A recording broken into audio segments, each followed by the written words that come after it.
Hi friends, இந்த வீடியோவில் நம்ம ரியாக்ட் ஆல்ரெடி நம்ம பார்த்துருந்தோம். ஒரு ப்ராஜெக்ட் ஒன்று க்ரியேட் பண்ணி வச்சுருந்தோம். இதுக்கு முதல் ப்ரீவியஸ் வீடியோஸை பார்த்தாக்களுக்கு தெரிஞ்சிருக்கும். அப்படி நீங்கள் பார்க்கலன்னு சொன்னால் அந்த வீடியோவை பார்த்துட்டு வந்தீங்களான்னு சொன்னால் இது உங்களுக்கு ரொம்ப யூஸ்ஃபுல்லாக இருக்கும்.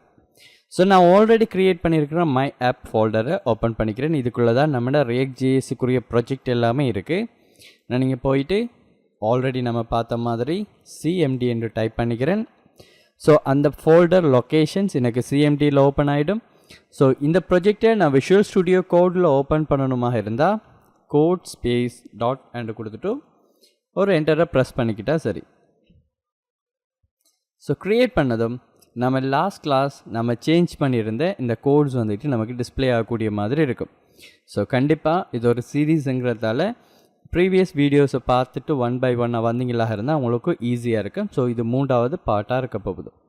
ஸோ நான் இங்கே வந்துட்டு ஆல்ரெடி நான் ரன் பண்ண மாதிரி npm ஸ்டார்ட்னு சொல்லி கொடுத்தேன்னு சொன்னால் எனக்கு என்ன பண்ணும், என் ரியாக்ட் ஜேஎஸ் வந்துக்கிட்டு எக்ஸிக்யூட் ஆகி என் ப்ரௌசரில் 3000 சொல்கிற போர்ட் நம்பரில் எனக்கு எக்ஸிக்யூட் ஆகி வரும். ஸோ அது எக்ஸிக்யூட் ஆகி வந்ததும் நம்ம இங்கே க்ரியேட் பண்ணியிருக்கிற இந்த கோடை நம்ம சில சேஞ்சஸ் பண்ணி நம்ம பார்த்துக்கலாம். ஸோ அதை எப்படி என்ன பண்ணலாம்ங்கிறது நம்ம பார்ப்போம். ஸோ ஒரு ராக்கர் இன்டர்நெட் ஸ்பீட் அண்ட் கம்ப்யூட்டர் ஸ்பீடுக்கு ஏற்ற மாதிரி இது ரொம்பவே ஃபாஸ்ட்டாக ஒர்க் பண்ணக்கூடிய மாதிரி இருக்கும். ஸோ எனக்கு கொஞ்சம் டிலே ஆகுது, வெயிட் பண்ணி பார்ப்போம்.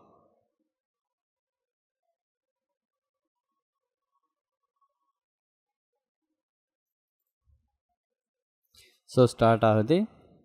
ஸோ பார்த்தீங்கன்னா எனக்கு ப்ரௌசரில் இங்கே ஓப்பன் ஆகிடுச்சு. லோக்கல் ஹோஸ்ட் 3000 சொல்லி இருக்குது. ஓகேங்களா? ஸோ இப்போ நான் என்ன பண்ண போகிறேன், ஸோ இந்த கோடை ஓப்பன் பண்ணிக்கிறேன். ஸோ இங்கே தமிழ் ப்ரோக்ராமர்னு சொல்லி கொடுத்துருந்து லாஸ்ட் செஷனில் நம்ம கொடுத்துருந்த அதே டெக்ஸ்ட் எனக்கு அப்படியே இருக்குது. ஸோ அந்த ப்ரொஜெக்டை தான் நம்ம இப்போ சேஞ்ச் பண்ண போகிறோம். ஸோ நான் இங்கே என்ன பண்ண போகிறேன்னு சொல்லி பாருங்கள். முதலாவதாக ஒரு இமேஜ் ஒன்று நம்ம கொண்டு வந்து போட போகிறோம் என்று சொல்லி வைங்களேன். ஸோ நார்மலாகவே ஒரு டிசைனராகவோ இல்லை நீங்கள் ஒரு டெவலப்பராகவோ இருந்தால் ஃபர்ஸ்ட்டுக்கு நம்மகிட்ட கிளைண்ட்டிட்ட இருந்து இமேஜஸ் கிடைக்காது. பட் அந்த டைமில் நம்ம இமேஜஸை ப்ராப்பராக நம்ம அந்த இடத்த அப்ளை பண்ணி வச்சுக்கிட்டா தான் நம்மளோட லே அவுட்டை ஈஸியாகவே நம்ம க்ரியேட் பண்ணி எடுத்துக்கலாம். ஸோ அதுக்காக நான் என்ன செய்கிறேன்னு சொன்னால் இங்கே சில இமேஜஸ் யூஸ் பண்ணுறதுக்கு, அதாவது நம்மகிட்ட இமேஜ் இல்லாதப்போ நம்ம எப்படி சில ரேண்டமாக சில இமேஜஸ் யூஸ் பண்ணிக்கலாம்னு சொல்லி பார்க்குறதுக்கு தான் ஸோ இந்த வெப்சைட்டை நாம் யூஸ் பண்ணுறோம். ஸோ placeholder.co சொல்கிற இந்த சைட்டை யூஸ் பண்ணிவிட்டு நமக்கு தேவையான மாதிரி நம்ம என்ன செய்துக்கலாம், நம்மளோட இமேஜஸை நம்ம கொண்டு வந்துக்கக்கூடிய மாதிரி இருக்கும். ஸோ நான் என்ன செய்ய போகிறேன்டா, இங்கே நார்மலாக இப்போ நான் கோட் எழுதுகிறேன்னு பாருங்கள். இமேஜுக்கு img டேக் யூஸ் பண்ணிக்கிறேன். யூஸ் பண்ணிவிட்டு src கொடுத்துட்டு இங்கே நான் என்ன செய்ய போகிறேன், செல்ஃப் க்ளோசிங் டேக் கொடுத்துட்டேன். ஸோ இது ஒரு இமேஜுக்குரியது. ஸோ நான் என்ன செய்கிறேன்டா, நார்மலாக உங்களுக்கு ஸ்பெசிஃபிக்காக இத்தனையில் தான் வேணும் உங்களுக்கு இமேஜ், அதாவது 400 பிக்சல்ஸில் வேணுமெண்டா நீங்கள் HTTPS நீங்கள் இந்த வெப்சைட்லேயே நீங்கள் போய் காப்பி பண்ணிக்கலாம். அப்படி இல்லைன்னு சொன்னால் நீங்கள் டைப் பண்ணாலும் ஒர்க் பண்ணக்கூடிய மாதிரி இருக்கும். HTTPS கொடுத்துட்டு placeholder.co/400 கொடுத்தீங்கடா. ஸோ சர்வ் பண்ணிவிட்டு இங்கே போய் பார்க்கன்னு பாருங்கள். ஸோ ரீஃப்ரெஷ் பண்ணிக்கலாம். இங்கே இது கம்பைல் ஆகுது. கம்பைல் ஆனது ஆட்டோமேட்டிக்காகவே இங்கே நமக்கு இங்கே ரீஃப்ரெஷ் ஆகக்கூடிய மாதிரி இருக்கும். ஸோ அது கம்பைல் டைம் ஒன்று எடுத்துக்கும். ஸோ அந்த டைமுக்குள்ளே நம்மளோட கோட்ஸ் அப்படியோ அதை ரீட் பண்ணி திருப்பி அந்த சேஞ்சஸை கொண்டு வந்துடும். ஸோ இங்கே பாருங்கள் 400 to 400 இது ஒரு இமேஜாக தான் இருக்குங்க. பாருங்கள், நீங்கள் கிளிக் பண்ணி ட்ராக் பண்ணிங்கன்னு சொன்னால் உங்களுக்கு அது தெரியக்கூடிய மாதிரி இருக்கும். ஒரு இமேஜ் ஃபார்மேட்டில் தான் நமக்கு இங்கே வரக்கூடிய மாதிரி இருக்குது. ஸோ இதே மாதிரி எனக்கு இன்னொரு இமேஜ் வேணும் என்று சொன்னால் நான் என்ன பண்ணிக்கிறேன், திருப்பி காப்பி பேஸ்ட் பண்ணிக்கிறேன். இப்போ நம்ம ஃபஸ்ட்டுக்கு பிளேஸ் ஹோல்டர் ரிலேட்டடாக பார்த்துக்குவோம். அதுக்கப்புறம் நம்ம இதை எப்படி நம்ம டிசைன்ஸ் நமக்கு தேவையான மாதிரி நம்ம மாற்றிக்கலாம்ங்கிற சம்மந்தமாக நம்ம பார்த்துக்கலாம். ஸோ இப்போ நான் கொடுத்துட்டேன் இல்லைங்களா? ஸோ கொடுத்ததும் பிளேஸ் ஹோல்டர் திருப்பி கொடுக்கேன். இப்போ எனக்கு அதே சைஸ் வேணாம், புரியுதுங்களா? அதே சைஸ் வேணாம். இது ரெண்டுக்கு இது வந்துட்டு 400 and 600 இருக்கணும்னு சொன்னால் நான் நீங்கள் திருப்பி ஸ்லாஷ் பண்ணிவிட்டு 600 கொடுத்து சேவ் 100 பாருங்கள். சாரி ஸ்லாஷ் கொடுக்கக்கூடாது, எக்ஸ் ஐ ஃபோகட்.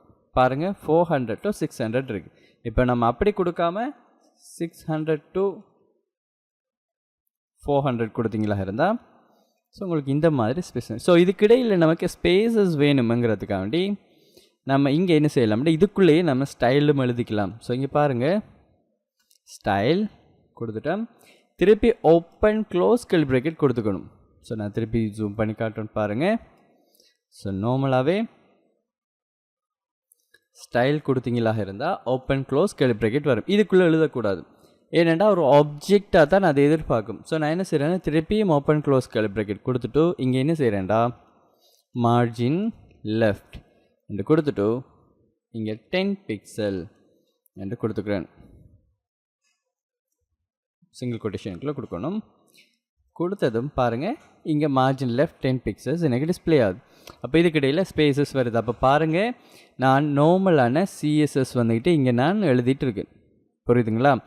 ஸோ இது ஆக்சுவலாக நம்மளோட சிஎஸ்எஸ் மாதிரி இருக்கான்னு கேட்டிங்கன்னா குவைட் டிஃபிகல்ட், கொஞ்சம் டிஃப்ரெண்ட்டாக இருக்கும் வந்துக்கிட்டு இல்லைங்களா? ஸோ சிங்கிள் கொட்டேஷன் கொடுக்கும், அதே மாதிரி இந்த இடத்த இது கொடுக்கும். ஆனால் நம்ம இதுக்குன்னு சொல்லி சில ப்ளகின்ஸ் வந்து நம்ம யூஸ் பண்ணோம். ஆக்சுவல் சிஎஸ்எஸ் வர மாதிரி திங்ஸ் வந்து நம்ம இங்கே அப்ளை பண்ணிக்குவோம். ஸோ அதை பற்றி ஒரி பண்ணாதீங்க. இப்போதைக்கு நம்ம என்ன செய்ய போகிறோம், ப்ளீஸ் ஹோல்டரில் இருக்க சில ஃபீச்சர்ஸை நம்ம பார்த்துட்டு அதுக்கப்புறம் நம்ம என்ன செய்யலாம், இது எப்படி நம்ம அப்ளை பண்ணிக்கலாம்ங்கிற சம்மந்தமாக நம்ம பார்த்துக்கலாம். ஓகேங்களா? ஸோ அடுத்ததாக என்ன பண்ண போகிறோம்டா, ஸோ இதில் அடுத்த ஃபீச்சர்ஸ் வந்துட்டு நாம் என்ன செய்துக்கலாம்னு சொல்லி பார்த்தீங்கன்னா ஃபார்மேட்டும் வந்துட்டு நம்ம இங்கே செலக்ட் பண்ணிக்கலாம். ஒரு பிஎன்ஜி ஃபார்மேட்டில் வேணுமா, இல்லை ஜேபிஜி ஃபைல் ஃபார்மேட்டில் வேணுமா அப்படி சொல்கிற மாதிரி கொடுத்துக்கலாம். ஸோ இதுக்கப்புறம் 2 வேயில் கொடுக்கலாம். ஸ்லாஷ் பண்ணிவிட்டு பிஎன்ஜி என்று கொடுத்தாலும் அக்செப்ட் பண்ணிக்கும், இல்லை டாட் பண்ணிவிட்டு பிஎன்ஜி என்று கொடுத்தாலும் அக்செப்ட் பண்ணிக்கும். நான் என்ன பண்ணுறேன், இதை காப்பி பண்ணிவிட்டு வந்து டூப்ளிகேட் பண்ணுறேன். பண்ணதுக்கப்புறம் இதை அப்படியே பேஸ்ட் பண்ணி வரேன். ஸோ இவங்களுக்கு இடையில் ஸ்பேசஸ் வரணுங்கிறதுக்காண்டி நான் என்டர் பண்ணிக்கிறேன் கீழே. அப்போ நமக்கு ஈஸியாக இருக்கும். ஸோ பாருங்கள், இவர் வந்துட்டு ஜேபிஜி ஃபார்மெட்டில் நம்ம இன்ஸ்பெக்ட் எலிமெண்ட்டுக்குள்ளே போய் பார்த்துக்கலாம். புரியுதுங்களா? என்ன ஃபார்மெட்டில் இவர் இருக்காருன்னு சொல்லி இங்கே பாருங்கள், பிஎன்ஜி ஃபார்மெட்டில் இவர் இருப்பார். இவங்க யாருமே பிஎன்ஜி ஃபார்மெட்டில் அந்த மென்ஷன் பண்ணியிருக்காது. பட் இங்கே வந்துட்டு இவர் பிஎன்ஜி ஃபார்மெட்டில், இதுவே நீங்கள் ஜேபிஜி ஃபார்மெட் கொடுத்தீங்கன்னா ஜேபிஜி ஃபார்மெட்டில் உங்களுக்கு வரக்கூடிய மாதிரி இருக்கும். ஸோ இது ஒரு திங்ஸ். ஸோ இப்போ எல்லோரும் கீழே வரணும் என்று சொன்னால் நம்ம என்ன செய்யலாம், அதையும் மென்ஷன் பண்ணி கொடுக்கக்கூடிய மாதிரி இருக்கும். ஸோ இப்படி நீங்கள் என்ன செய்துக்கலாம்னு சொன்னால், இப்போ பேக்ரவுண்ட் கலரோடு நீங்கள் கொடுக்க போகிறீங்களா, அதையும் நீங்கள் கொடுத்துக்கக்கூடிய மாதிரி இருக்கும். அதே மாதிரி ஃபோன் கலர் மென்ஷன் பண்ணி கொடுக்க போகிறீங்களா, அதுவும் கொடுத்துக்கலாம். டெக்ஸ்ட் என்ன கொடுக்க போகிறோம், இப்போ ஏதாவது ஒரு டெக்ஸ்ட்டோடு கொடுக்க போகிறோமா, ஃபார் எக்ஸாம்பிள் இதை காப்பி பண்ணிக்கிறேன்னு பாருங்கள். நான் ஒரு டெக்ஸ்ட்டோடு கொடுத்துக்கிறேன். இதை அப்படியே டூப்ளிகேட் பண்ணிவிட்டு நம்ம பேஸ்ட் பண்ணிக்கிறோம். பேஸ்ட் பண்ணிவிட்டு இப்போ சேவ் பண்ணிவிட்டு இப்போ போய் பார்க்கன்னு பாருங்கள். ரிஃப்ரெஷ் பண்ண ஹலோ வேர்ல்டுங்கிறது நமக்கு இங்கே டிஸ்பிளே ஆகிருக்கக்கூடிய மாதிரி இருக்குது. புரியுதுங்களா? ஸோ அப்போ நான் இங்கே என்ன செஞ்சிட்டேன், ஹலோ வேர்ல்டுங்கிற டெக்ஸ்ட்டும் கொடுத்துட்டேன். ஸோ அதை மாதிரி ஃபோன்ட்டும் நம்ம சிலது சேஞ்ச் பண்ணிக்கலாம் நமக்கு தேவையான மாதிரி. இந்த மாதிரி நிறைய ஃபீச்சர்ஸ் வந்துட்டு நமக்கு இங்கே இருக்கக்கூடிய மாதிரி இருக்கும். ஸோ அது எப்படி நம்ம இங்கே பாருங்கள், நம்ம ஒரு நார்மலான ஒரு HTML நம்ம எழுதினோம்னு சொன்னால், இதில் இதே மாதிரி தான் நம்ம 1 by 1 நம்ம என்ன செய்ய போகிறோம்னா டூப்ளிகேட் பண்ணி நம்ம கொண்டு வந்து போட வேண்டி இருக்கும். அப்படி இல்லாமல் நம்ம எப்படி வந்துட்டு கம்போனண்ட்டாக க்ரியேட் பண்ணுறது என்று சொல்லி பார்த்தா, நான் முதலாவது இங்கே என்ன செய்கிறேன்னு பாருங்கள், ஒரு கம்போனண்ட்டு க்ரியேட் பண்ணிக்கிறேன். Function of image. ஸோ எப்போவும் கம்போனன்ட் க்ரியேட் பண்ணும்போது ஃபர்ஸ்ட் லெட்டர் கேபிட்டலில் வர மாதிரி கொடுத்துக்கணும். புரியுதுங்களா? ஸோ கொடுத்துட்டு இங்கே நான் என்ன செய்ய போகிறேன்டா, ரிட்டர்ன் பண்ணுங்க. யார் ரிட்டர்ன் பண்ணுங்க? ஸோ நமக்கு தேவையான இவரை ரிட்டர்ன் பண்ணுங்க என்று கொடுத்துட்றேன். பாருங்கள், இது ரிட்டர்ன் ஆகும். ஆனால் எனக்கு இங்கே என்ன செய்யணும்னு சொல்லி பார்த்தீங்கன்னா, இந்த URL ஒவ்வொரு நோடுக்கும் எனக்கு டிஃப்ரெண்ட்டாக இருக்கணும். இப்போ இப்படி நான் கொடுத்துட்டேன் வைங்களேன், நார்மலாக ஒரு கம்போனன்ட்டு க்ரியேட் பண்ணிவிட்டேன். புரியுதுங்களா? இதை நான் இப்போ இது கலர் வந்து டிஃப்ரெண்ட்டாக இங்கே பாருங்கள், இது ரொம்ப பிரைட்டான ஒயிட்டாக இருக்குது, இது வந்துட்டு அந்த ஸ்மோக் ஒயிட்டாக இருக்குது. ஸோ என்ன டிஃப்ரெண்ட் இவங்க 2 பேருக்கும் என்று சொல்லி பார்த்தீங்கன்னா, சிம்பிள், நான் இது அவ்வளோ இமேஜஸையும் அழிச்சு விட்றேன். அப்போது நல்லா தெளிவாக கவனிச்சுக்கணும். ரொம்ப ரொம்ப முக்கியமான ஒரு பார்ட் நம்மகிட்ட ரியாக்ட் ஜேஸில். ஒரு ஃபங்க்ஷன் ஒன்று தான் க்ரியேட் பண்ணியிருக்கேன் இல்லைங்களா. நார்மலாக ஒரு ப்ரோக்ராமிங் தெரிஞ்ச ஒரு ஆளாக இருந்தீங்கன்ற நீங்கள் ஒரு ஃபங்க்ஷன் க்ரியேட் பண்ணியிருக்கேன், அந்த ஃபங்க்ஷனை ரிட்டர்ன் பண்ணுறேன். புரியுதுங்களா? ஆனால் இந்த ஃபங்க்ஷன்ஸ் தான் நம்மட கம்போனன்ட். இந்த ஃபங்க்ஷன் பேர் தான் component. This is call functional component என்று சொல்லுவோம். இங்கே நான் என்ன செய்ய போகிறேன்டா, இந்த கம்போனண்ட்டை எப்படி கால் பண்ணுறது என்று சொல்லி பார்த்தீங்கன்னா வெரி சிம்பிள். ஒரு டேகை கால் பண்ணுற மாதிரி தான். பாருங்கள், ஒரு டேக் கொடுத்த உடனேயே எனக்கு ஆப் இமேஜ்ன்னு சொல்லி காட்டுது. இதோட இமேஜை காட்டுது. இப்போ நான் கீழே கொண்டு வந்ததுன்னு பாருங்கள், ஃபங்க்ஷன் ஆப் இமேஜ் என்று சொல்லி இந்த எலிமெண்ட் நமக்கு டிஸ்பிளே அதை கொடுத்துட்டு ஸ்லாஷ் பண்ணிவிட்டேன்னு சொன்னேன். அதாவது செல்ஃப் க்ளோசிங் டேக் நான் இங்கே கொடுத்து விட்டேனேண்டா இந்த கம்போனண்ட்டை நான் கால் பண்ணிட்டேன்டா அர்த்தம். இப்போ பாருங்கள், சேவ் பண்ணிவிட்டு இங்கே போய் ரீஃப்ரெஷ் பண்ணுறேன்னு பாருங்கள், எனக்கு என்ன இருக்குது. இப்போது அதே இதை திருப்பி டூப்ளிகேட் பண்ணுறேன். பாருங்கள், எக்ஸாக்டாக 2 எனக்கு இங்கே வந்திருக்கு. ஸோ எனக்கு கொஞ்சம் ஸ்பேசஸ் வந்தால் ஈஸியாக விளங்கக்கூடிய மாதிரி இருக்குமாங்கிறதுக்காண்டி ஸ்டைல் ஓப்பன் க்ளோஸ் கர்லி ப்ராக்கெட்டுக்குள்ளே margin left single quotations or double கொட்டேஷனுக்குள்ளே 10 pixels சொல்லி கொடுத்துட்டேன். ஸோ இப்போ லெஃப்ட் சைட் வந்துடுச்சு இல்லைங்களா. ஸோ திருப்பி ஒரு தரம் டூப்ளிகேட் பண்ணுறேன். பாருங்கள், 3 கம்போனன்ட் வந்துட்டு பார்த்தீங்களா. ஸோ நம்ம ஒரு கோடு எழுதியிருக்கோம். இந்த கோட்ஸ் வந்துக்கிட்டு நம்ம கால் பண்ணும்போது, ஒரு டேகை நம்ம கால் பண்ணும்போது நமக்கு திருப்பி ரிப்பீட்டடாக மாறுது. ஆனால் சேம் இமேஜ் தான் வருது, சேம் யூஆர்எல் தானே நமக்கு வருது. அப்படி இல்லாமல் நமக்கு எப்படி இது வந்துக்கிட்டு ஒரு நம்ம கொடுக்குற டேட்டாவுக்கு ஏற்ற மாதிரி எப்படி இதை மாற்றி நம்ம கொண்டு வரலாம் அப்படின்னு சொல்லி கேட்டிங்கன்னா வெரி சிம்பிள். புரியுதுங்களா? ஸோ நான் என்ன பண்ண போகிறேன்னு சொன்னால், இங்கே நார்மலாக ப்ராப்ஸ்ன்னு சொல்லி கொடுத்துக்கிறேன். புரியுதுங்களா? ஸோ நான் கொடுக்குற இங்கே டேட்டாஸ் அவ்வளோவுமே இந்த ப்ராப்ஸுங்கிறதுக்குள்ளே தான் நமக்கு வரப்போகுது. ஸோ உதாரணமாக நான் என்ன செய்கிறேன்னு பாருங்கள், யூஆர்எல்ன்னு சொல்லி கொடுத்து ஓப்பன் க்ளோஸ் கர்லி ப்ராக்கெட்டுக்குள்ளே ஈக்குவல் பண்ணிவிட்டு ஓப்பன் க்ளோஸ் கர்லி ப்ராக்கெட்டுக்குள்ளே நான் ஒரு டெக்ஸ்ட் இந்த பின்னுக்கு இருக்கிற 400 மட்டும் கொடுக்கணும். ஏன்னா முன்னுக்கு இருக்கிறது எல்லாமே எல்லாருக்குமே சேமாக தானே வரப்போகுது இல்லைங்களா. அப்போ இது மட்டும்தான் சேஞ்ச் ஆக போகுது. ஸோ அப்போ நாம் இங்கே 400 மட்டும் கொடுத்தா போதும். இல்லைன்னு சொன்னால் நம்ம ஃபுல்லாகவே யூஆர்எல் கொடுப்போம். சில மிஸ்டேக்ஸ் வரக்கூடாதுன்னு சொன்னால் நான் என்ன பண்ணிக்கிறேன், எக்ஸாக்டாக அப்படியே காப்பி பண்ணி போட்டுக்கிறேன். போட்டதும் இங்கே பாருங்கள், இந்த ப்ராப்ஸுக்குள்ளே இருக்கிற இந்த யூஆர்எல் இங்கே போய் அப்ளை ஆகணும். என்ன செய்கிறேன், ஃபிக்ஸ்டாக இருக்கிற இந்த யூஆர்எலை டைனமிக்காக மாற்றுறேன். அப்போது பாருங்கள், நான் இங்கே ஒரு கம்போனண்ட் ஒன்று க்ரியேட் பண்ணியிருக்கேன். அந்த கம்போனண்ட்டுக்கு சில டேட்டா எனக்கு தேவை. அப்போது நான் இங்கே கொடுக்குற, அதாவது இந்த ஓப்பன் டேக் செல்ஃப் க்ளோசிங் டேகுக்கு இடையில் நான் கொடுக்குற ஒவ்வொரு டேட்டா, இந்த யூஆர்எல் என்று கொடுக்கலாம், நேம் என்று கொடுக்கலாம், மார்ஜின் என்று கொடுக்கலாம். நான் என்ன கொடுக்கணும் அந்த டேட்டா இந்த ப்ராப்ஸுங்கிறதுக்குள்ளே வந்துடும். ஸோ அதை எப்படிங்கிறத நான் இங்கே காட்டுறேன்னு பாருங்கள். props.url சொல்லி கொடுத்துட்றேன். ஸோ கொடுத்துட்டு சேவ் பண்ணிவிட்டு இங்கே பாருங்கள், எனக்கு ஒரே ஒரு இமேஜ் காட்டுது இல்லைங்களா. ஸோ அதே யூஆர்எல்லை காப்பி பண்ணிவிட்டு கீழே பேஸ்ட் பண்ணுறேன். பேஸ்ட் பண்ணிவிட்டு இங்கே என்ன பண்ணுறேன்னு பாருங்கள், 600 x என்று கொடுத்துட்டு 400 என்று கொடுக்க. நீங்கள் பாருங்கள், அப்போ பார்த்தீங்கன்னா ஒரு இமேஜ் வந்திருக்கு. 2வது இமேஜ் டிஸ்பிளே ஆகும்போது நான் கொடுத்த யூஆர்எல் மாறி நமக்கு அங்கே டிஸ்பிளே ஆகக்கூடிய மாதிரி இருக்குது. பார்த்தீங்களா? ஸோ யூஆர்எல் இங்கே நம்ம கொடுத்துட்டோம். ஸோ அடுத்ததுக்கு நாம் கொடுக்கணுமென்னு சொன்னால் வெரி சிம்பிள். நான் இதை மென்ஷன் பண்ணிவிட்டு இங்கே கொடுத்துட்டு ஸோ நாம் இங்கே இருக்கிற ஒரு டெக்ஸ்ட் கொண்டு வர மாதிரி கொடுத்துக்கலாம். சரிங்களா? ஸோ இந்த டெக்ஸ்ட் இருக்கிற ஒரு யூஆர்எல் போட்டுக்கலாம். போட்டதும் இங்கே எந்த இஷ்யூவும் இல்லாமல் அந்த யூஆர்எல் நமக்கு டிஸ்பிளே ஆகக்கூடிய மாதிரி இருக்குது. அப்போ பாருங்கள், சிம்பிளாக ஒரு கம்போனன்ட் நம்ம க்ரியேட் பண்ணியிருந்தோம். என்ன செய்திருந்தோம், ஃபங்க்ஷன் என்று கொடுத்துட்டு ஆப் இமேஜ் என்று சொல்லி ஒரு கம்போனன்ட் க்ரியேட் பண்ணியிருந்தோம். This is call functional component. Call பண்ணிவிட்டு இந்த இமேஜ் நான் கொடுக்கும்போது ஒவ்வொரு வாட்டியும் நான் இமேஜை கால் பண்ணக்க எனக்கு சேம் யூஆர்எல் வரக்கூடாது, டிஃப்ரெண்ட்டான யூஆர்எல் வரணுங்கிறதுக்காக வேண்டி நாம் என்ன செய்கிறோம், அங்கே கொடுங்க. இப்போ உதாரணமாக இதே மாதிரி ஸோ இங்கே பார்த்தீங்கன்னு சொன்னால் ஸோ நம்ம இந்த மாதிரி யூஆர்எல்ஸும் யூஸ் பண்ணிக்கலாம். நான் என்ன பண்ணுறேன் பாருங்கள், இங்கே கொடுத்துட்டு 400 கொடுத்துக்கிறேன்.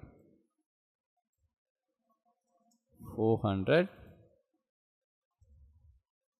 இப்போ ரீஃப்ரெஷ் பண்ணுறேன்னு பாருங்கள், ஒரு இமேஜ் வருது நமக்கு. புரியுதுங்களா? நம்ம ஒவ்வொரு வாட்டியும் ரீஃப்ரெஷ் பண்ணக்க டைனமிக்கான இமேஜஸ் வந்துட்டு நமக்கு என்ன செய்யும், இங்கே டிஸ்பிளே ஆகும். புரியுதுங்களா? ஸோ இந்த திங்ஸும் வந்துட்டு நீங்கள் pixum.pic photos சொல்லிவிட்டு ஸ்லாஷ் பண்ணிவிட்டு இதையும் நீங்கள் யூஸ் பண்ணிக்கலாம் ஒரு டைனமிக்காக. இப்போ நம்ம இது இமேஜ் வராதப்போ ஏன் நான் மோஸ்ட்லி நான் இதை ரெக்கமெண்ட் பண்ணாமல் இதை ரெக்கமெண்ட் பண்ணுறேன்னு சொல்லி பார்த்தீங்களேன்னு சொன்னால், இப்போ ஒரு சிஇஓக்கு நீங்கள் ஒரு இமேஜ் வந்து கொண்டு வந்து காட்ட போகிறீங்க, ஒரு ஆர்கனைசேஷன் சார்ட் காட்டும்போது டைனமிக்காக இமேஜஸ் வரக்க மேபி நீங்கள் டெமோ காட்டக்கிட்டவா சிஇஓக்கு வர இமேஜ் ஒரு டாக்ட இமேஜோ இல்லை வேறு ஏதாவது ஒரு ஃபன்னியான இமேஜோ இருந்தால் கண்டிப்பாக அவங்களோட கஸ்டமர்ஸ் வந்துக்கிட்டு ஃபெடப் ஆவாங்க. அண்ட் அவங்களுக்கு தெரியாது நம்ம டைனமிக்காக ஒரு யூஆர்எல் இன்டர்நெட்டில் இருந்து எடுத்து போட்டிருக்கோம் என்று சொல்கிற மாதிரியான திங்ஸ் அவங்களுக்கு தெரியாது. ஸோ மோஸ்ட்லி அந்த மாதிரியான திங்ஸ் இடங்களுக்கு வந்துக்கிட்டு நம்ம இதை யூஸ் பண்ணிக்கிறது ரொம்ப பொருத்தம். அதுவும் இல்லாமல் நம்ம ஒரு கலர் தீம் யூஸ் பண்ணி செய்யக்கிட்டவா நம்ம டார்க் க்ரீன் யூஸ் பண்ணி செய்கிறோம்ட்டு வைங்களேன். அப்போது அந்த இடத்த க்ரீன் கலரில் வருமானு சொன்னால் நம்மளோட யூஆர்எல் பார்க்குறதுக்கு, அதாவது நம்மளோட இமேஜ் பார்க்குறதுக்கு, நம்மளோட யூஐ பார்க்குறதுக்கு நல்லாவே இருக்காது. ஸோ அந்த மாதிரியான இடங்களில் நம்ம இந்த கலர் தீம்ஸில் யூஸ் பண்ணி ஒர்க் பண்ணோம்னு சொன்னால், ஸோ இங்கே பாருங்கள் இப்போது கலர் பேஸில் யூஸ் பண்ணுறோம். ஸோ இப்போ பிளாக் கலரில் இது இருக்குது. ஸோ பிளாக் கலர் இல்லாமல் நமக்கு வேறு ஏதாவது ஒரு கலர்ஸ் வேணும் என்று சொன்னால், இப்போ நம்ம இன்ஸ்பெக்ட் எலிமெண்ட்டில் போயிட்டு நான் என்ன செய்கிறேன், ஒரு கலர் டிஃப்ரெண்டான கலர்ஸ் வந்து சூஸ் பண்ணிக்கலாம். ஸோ இந்த இமேஜுக்கு ஒரு கலர் பிக்கர் எடுத்துகிட்டு க்ரீன் சொல்லி கொடுக்கேன். ஸோ கொடுத்துட்டு ஒரு நமக்கு தேவையான மாதிரி ஒரு கலர்ஸ் வந்து பிக் பண்ணுறேன். பாருங்கள் இந்த கலர் பிக் பண்ணுறேன். ஸோ அந்த கலரை நான் இங்கே பேஸ்ட் பண்ணிவிட்டேன். ஸோ இப்போ ரீஃப்ரெஷ் பண்ணுறேன். சரி,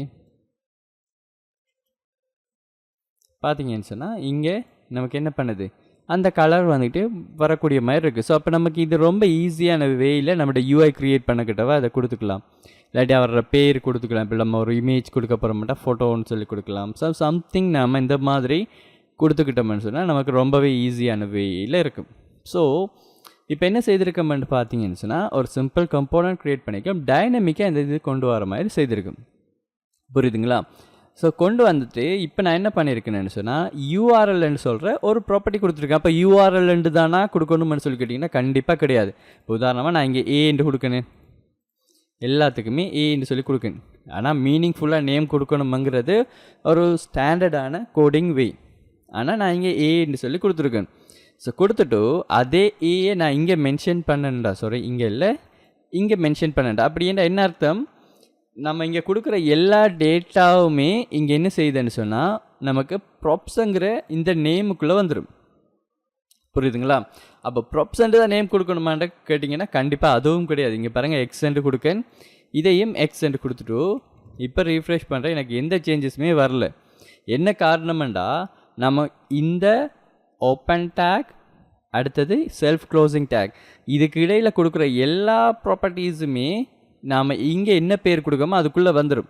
ஆனால் ஸ்டாண்டர்டான வே என்னது, ப்ராப்ஸ் என்று கொடுக்குறது. ப்ராப்பர்ட்டிஸுங்கிறத ஷோர்ட்டாக ப்ராப்ஸ் என்று சொல்லி கொடுப்பாங்க. ஸோ கொடுத்துட்டு இங்கே கொடுக்குற நேம் அந்த ப்ராப்ஸுக்குள்ளே இருக்கும், அதை நாம் இங்கே வேண்டி எடுத்து கொடுக்கோம்.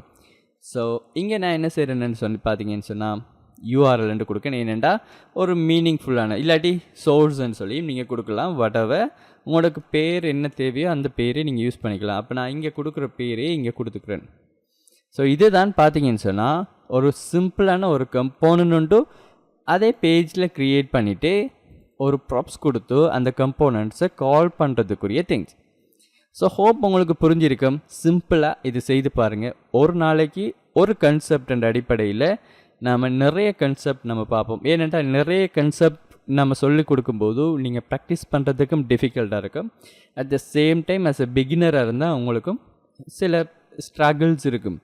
ஸோ அடுத்தடுத்த வரக்கூடிய கிளாஸஸில் இது எப்படி இன்னும் என்ஹான்ஸ் பண்ணலாம்ங்கிறதை நம்ம பார்த்துட்டு ஒவ்வொரு கன்செப்டாக ஒன் பை ஒன்னாக நம்ம பார்த்துட்டு போவோம். எண்ட் ஆஃப் தி டே நம்ம கன்செப்ட் ஓவராலாக நம்ம பார்த்ததுக்கப்புறம் இதை எப்படி ப்ரொஜெக்டாக செய்யலாம், அது எப்படி கோடை இன்னும் ஷார்ட்டாக பண்ணலாம், ரீயூசபிள் கம்போனண்ட் எப்படி க்ரியேட் பண்ணலாம், டைனமிக்காக எப்படி மாற்றிக்கலாம் என்று சொல்கிற மாதிரி திங்ஸ் எல்லாமே நம்ம பார்ப்போம். அதுக்கப்புறம் பேக்கெண்டும் பார்த்துட்டு அதுக்கப்புறம் எப்படி ரிடாக்ஸ் யூஸ் பண்ணுறது. ஸோ இந்த மாதிரியான கம்ப்ளீட்டான திங்ஸை நம்ம செய்வோம். பட் ஒவ்வொரு சீரீஸ் பார்க்குறதுக்கு முதலும் அதுக்கு முதல் இருக்கிற வீடியோஸ் அவ்வளோத்தையும் கண்டினியூவாக பார்த்துட்டு வாங்க. ஸோ அப்போ தான் நமக்கு ஈஸியாக புரியக்கூடிய மாதிரி இருக்கும். தேங்க்யூ ஃபார் வாட்சிங்.